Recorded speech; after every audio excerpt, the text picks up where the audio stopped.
How to register. Tap the iWiz icon. On the login screen, click Sign Up. Complete all fields and click Sign Up. Enter your email and request an OTP. Enter the OTP sent to your email and click Submit OTP. You are successfully registered. Use your email and password to begin.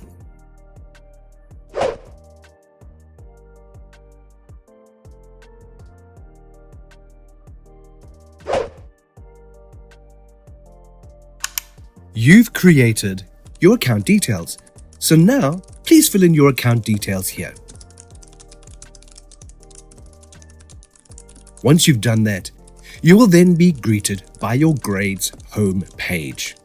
Click on there, and on this page, you will find your terms for your subject, term 1, 2, 3, or 4.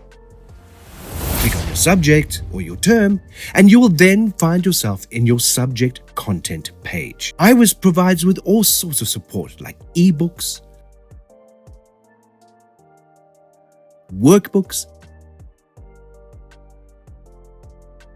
videos.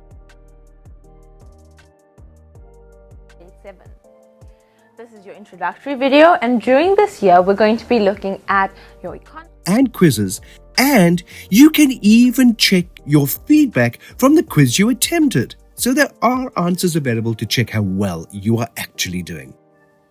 So thank you for joining us in this video, and enjoy your journey with iWiz.